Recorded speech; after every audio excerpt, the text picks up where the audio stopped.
Niger State isn't only a power state as we've been popularly known for, but we are also the landowners of our country, Nigeria. I think it is safe for me to say that Niger State has over 76,000 kilometers square of landmass, which makes us the largest state in Nigeria. This is to say that there is a vast arable land for intensive farming and industrial livestock production, amongst other activities. Honorable Mohammed Bago has identified the potentialities of this and leverage the advantages of the landmass to further increase and boost our economy and massive employability. My name is Ambassador Isyaku Baba, and I'm joined by my co-host, Hadiza.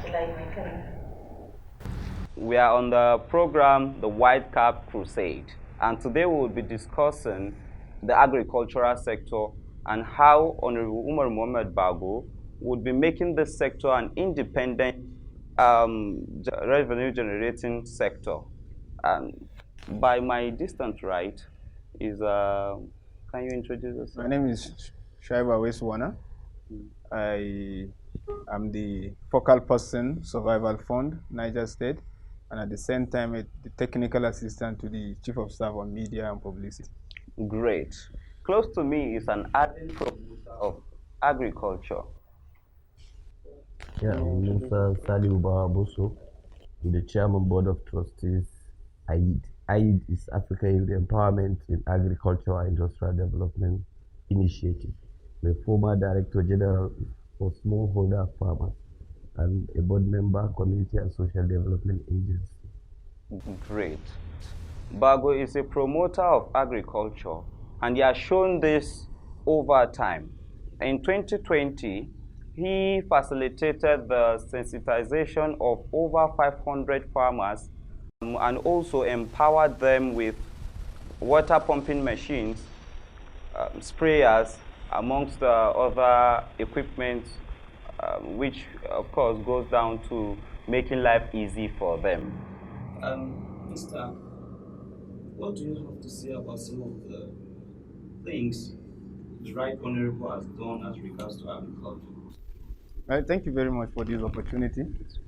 When you speak of agriculture, you're talking about the largest employer of labor in the country. And Niger State, as you rightly said in your opening remarks, has about 8 million hectares of land that is arable and suitable for cultivation of crops, raising of animals, and other agricultural activities.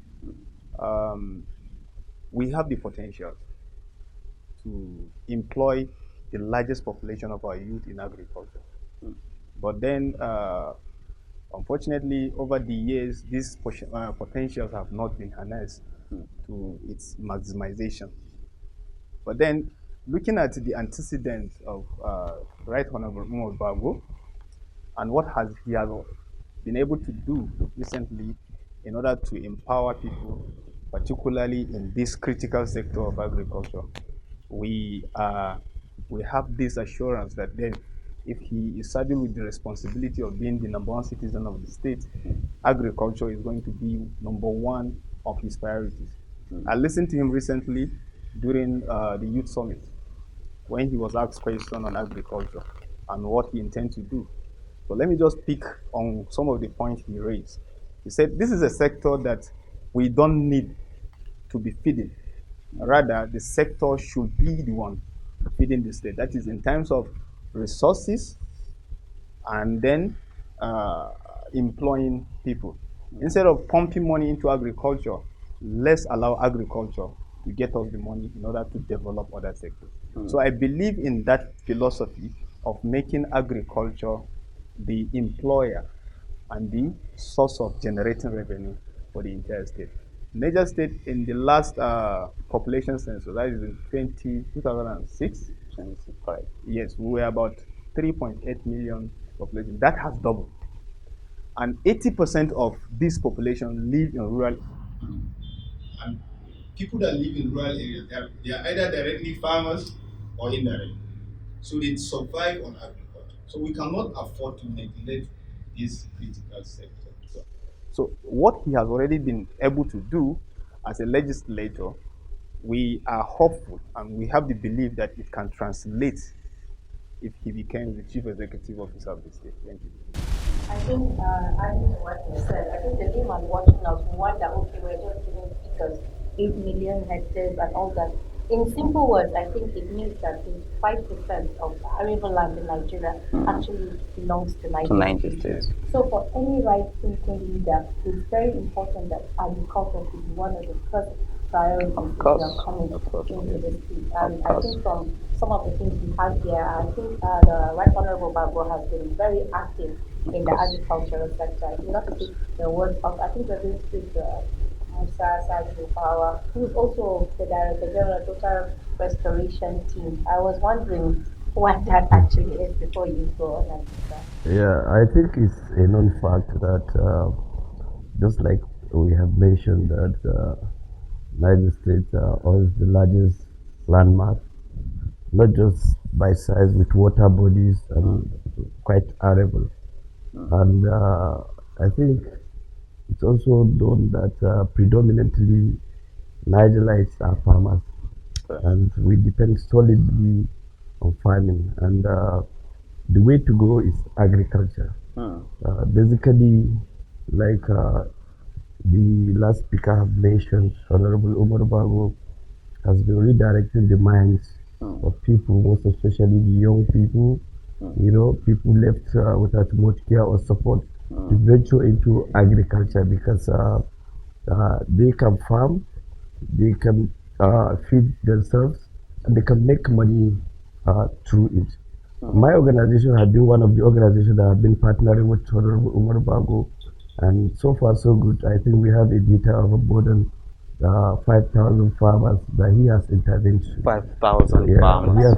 This is great. That he has intervened. Even just like 2 months ago, we also, through that collaboration, we empowered farmers with simple farm implements like chemicals, the knapsacks, so that it can ease their making in the farming sector.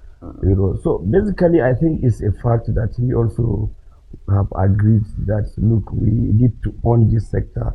We need to redirect the minds of people into this meaningful venture, because just like he said, it's the largest employer of labor, and this is a fact that that you can't take these resources out of anybody's hand.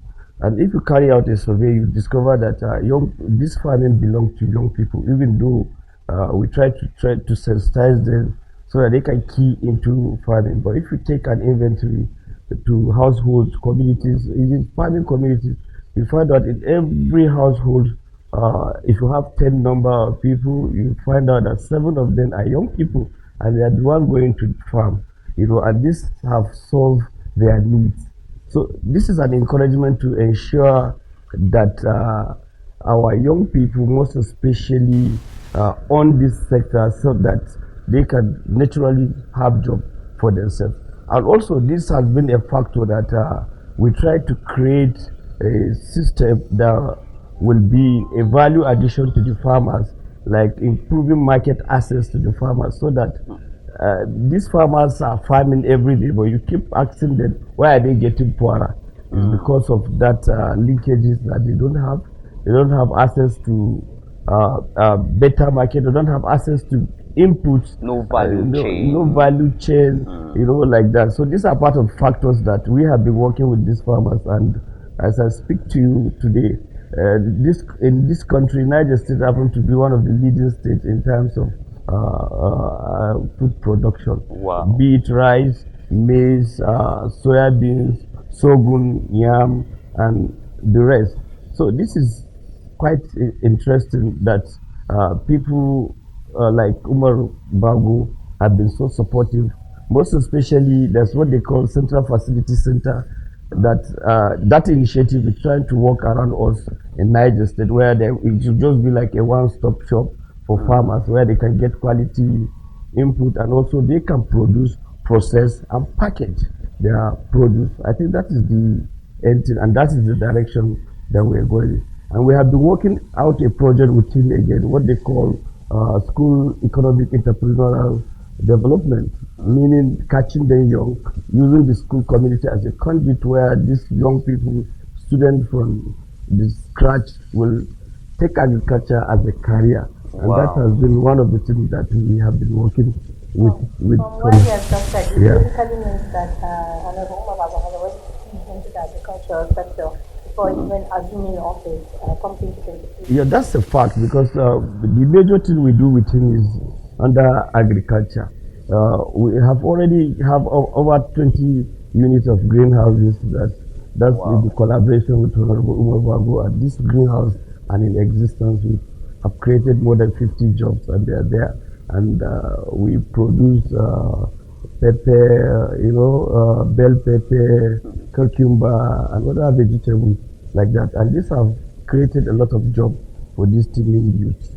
So I think that's the way to go. And that foresight is there with him, and he's committed to this development, and that's the way to go. Honestly, Ranke Dede, this is interesting. And the reason why I say this is interesting is I am sure your organization is spread across the entire Niger state.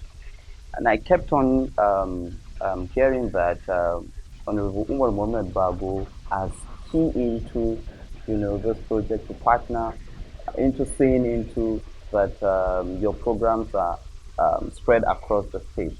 And this is really amazing because it means that Honorable Umar Mohammed Bago has been spreading his tentacles, even though he is a member representing Chanchaga Federal Constituency. He has his tentacles spread across the 25 local governments of the state. Yes, you see, he's representing Chanchaga Federal Constituency.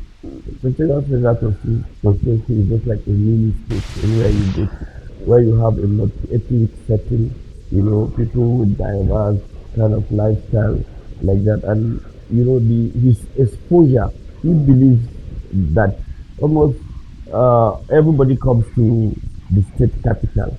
So whatsoever good or bad, it has to be a take home from From the state capital. And he has, discovered that whatsoever he does here will reflect in the state entirely. So he has that focus, not just because he was going to contest. I don't think he had that in mind, but his commitment has been that he wants to give back to society. He's committed and he believes in community development, social services, and giving back to society directly. So that has been his focus, and he has chosen agriculture as the way to go, and that's why he's able to touch much life. Through our organization, we have done a lot of trainings. Most people don't know that he has been a major financier of our NGO for quite a long time, and which we have a data of over 100,000 farmers like that. We have been working with various international partners like GSO, GIZ, White Cap Crusade, and this has been impactful to our farmers. So it's the way to go. I don't just want to talk much. Of course. When people ask, okay, what honorable about what does he do apart from just sharing ideas, actually enlighten us on a lot of aspects like this. What do you have to Survival Fund is one of the programs introduced by the APC administration in order to mitigate the impact of the COVID-19 that is year 2020. We went on lockdown. Correct. People were asked to remain at home. Business were shut down. Correct. Some incur losses.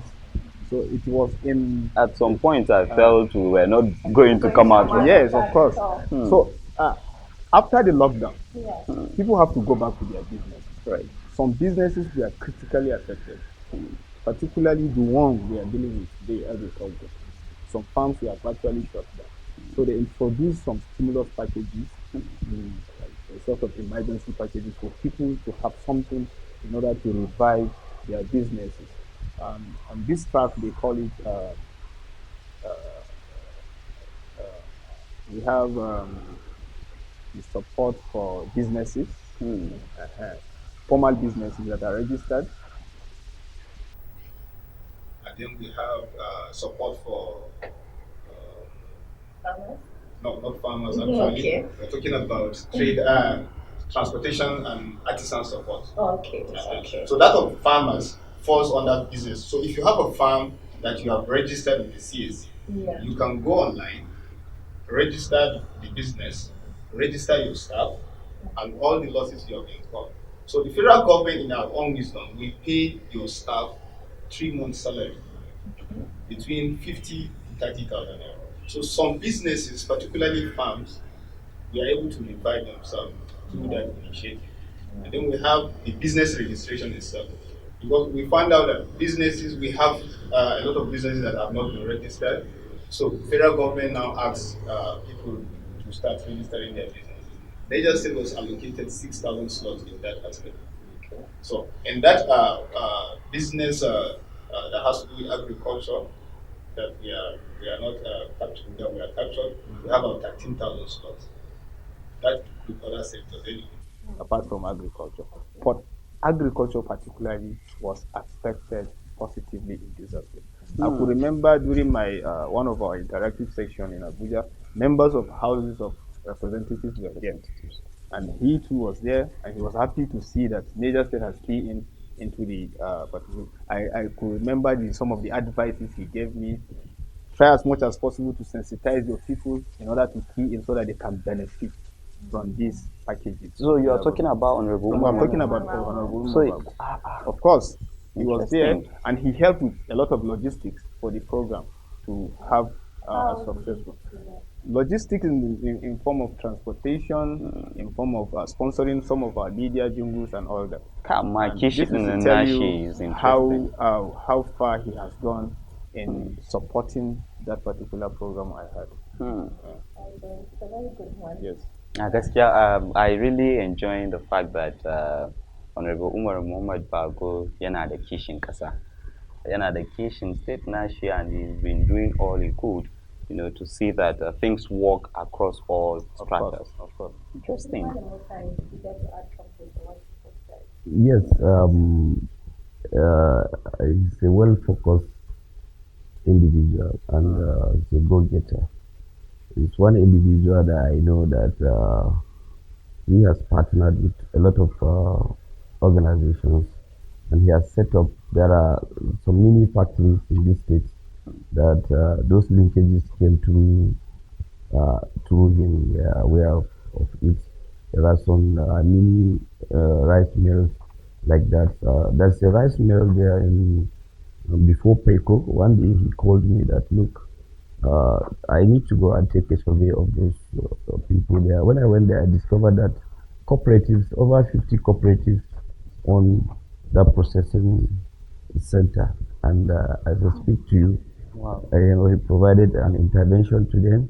And the major problem they had then is issue of electricity. And he promised to link them up to 5 kVA. And, Wow. yes, and I think that is on process.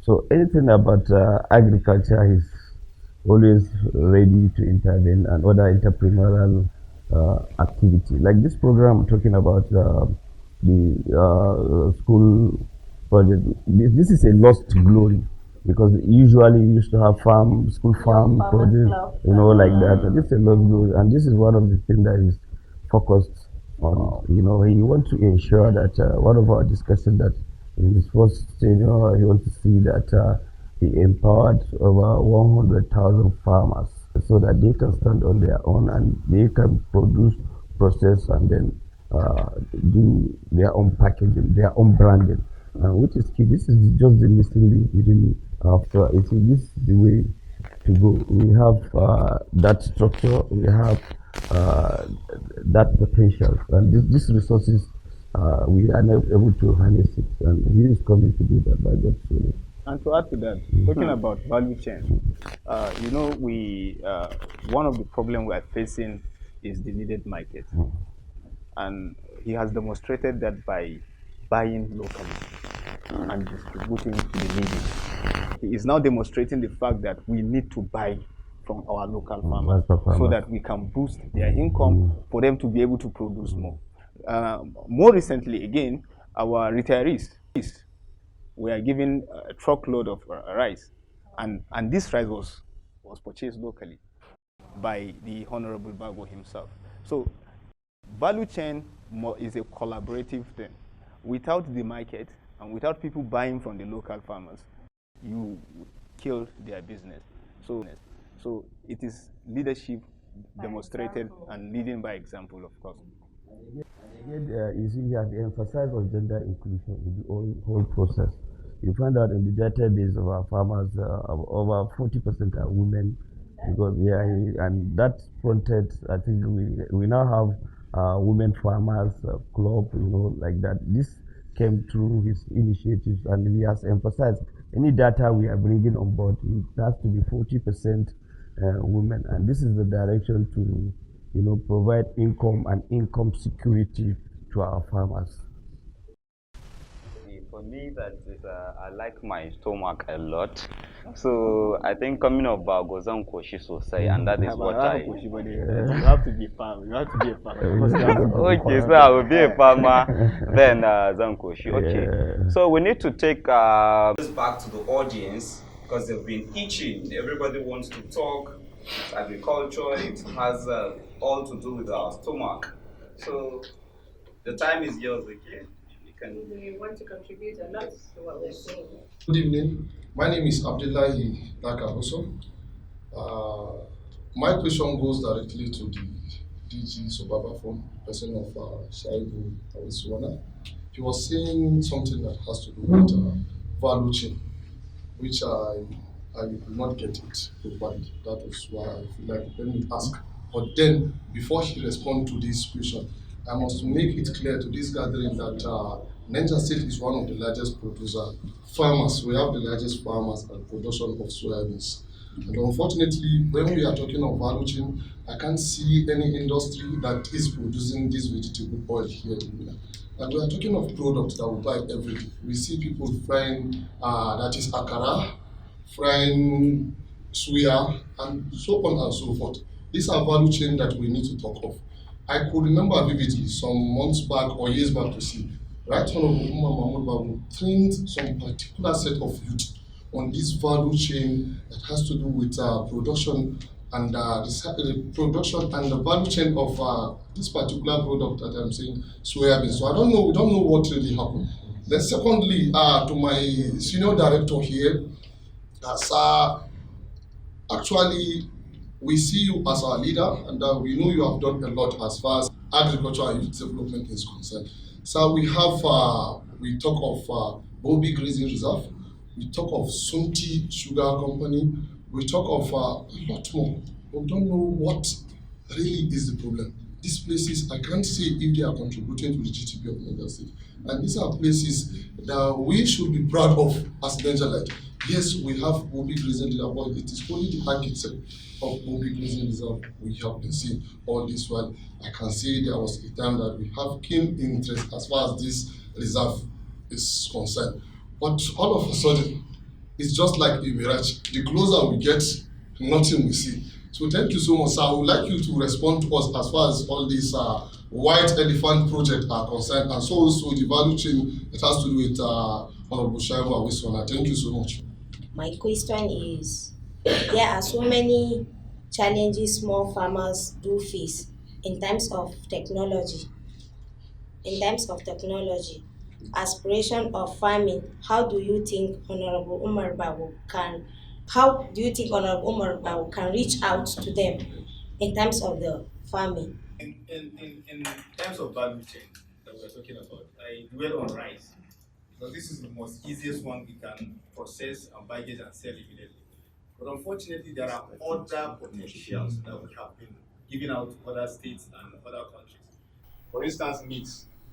I cannot see a meat processing industry in Niger State, but we are hopeful because this is a candidate that has publicly said that he wants to make agriculture one of the viable sector in the state so that it can employ labor. So this value chain we are talking about, we believe fervently that he's going to take advantage of it so that our teeming youth can key into. If you cannot go to farm and cultivate, then you can hang around one of the value chain and then employ yourself and benefit from the sector. Thank you. Right.